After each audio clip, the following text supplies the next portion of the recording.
What is the universe? What is this all made of? The human body is only capable of noticing a limited set of frequencies in the vastness and endlessness of the universe. It's like tuning into a radio. You can listen to one station, but you can't listen to the other one at the same time.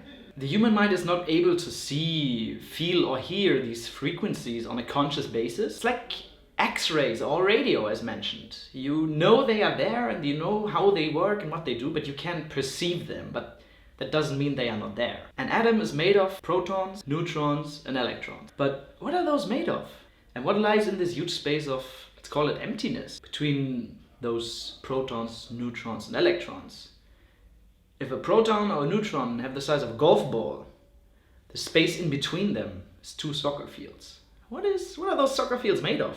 The stuff that this universe is made of is called energy. Some call it prana, some call it life force, some call it God, some don't have a name for it, and others don't acknowledge it at all. You can't see this energy, but it doesn't mean it's not there. A coach I know says 99% is invisible, and I believe it to be true. I learned to see and to perceive this energy, at least in some way, by closing my eyes and by visualizing my energetic body, not this physical reality, but this whole thing that we are made of. By proper practice, by sitting down over and over again and practicing these techniques, I learned at least in some way to perceive my own energy and also other people's and things' energy. You can't learn it like this, but it's a skill everybody can pick up by doing the proper work, by closing your eyes, and by reading the right materials and applying the knowledge. This universe is made out of energy, and energy can't be destroyed. It can only be transferred into another form. It's like water. You can drink it and it hydrates your body and it does all these things within your cells and so on. You can freeze it and it becomes ice. You can boil it and it turns into vapor, and you might not be able to see this vapor.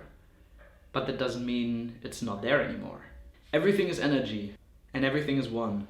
We are made to believe this concept of duality, that there's the world within our minds and the world on the outside. But I believe that's the egoic mind wanting to own at least a part of the big everything. To have your own space, your own kingdom. But I believe that everything is one anyway, and this separation between me and the camera and you people watching is... Alan Watts calls it jazz. It's just noise going on. It's just another moment passing by. We are made to believe in duality, that there exists a world within our minds and a world on the outside. But isn't it all the same if we live in one universe that is all made of one thing called energy that can just shift its state like water does? Why the separation? I believe it to be the egoic mind wanting to own something of the whole everything and have his own kingdom.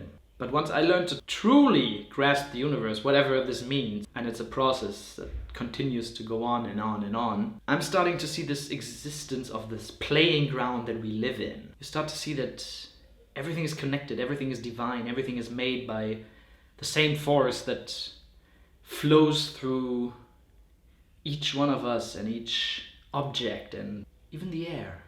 Everything is ever evolving and changing. The only constant in the universe is the Big Bang. Those are my thoughts. This is what I believe in. Go comment down below. What do you think about it? What is your own perception of reality? Let me know down below. I'd love to exchange some ideas, and yeah, I'll see you next Tuesday. Peace out.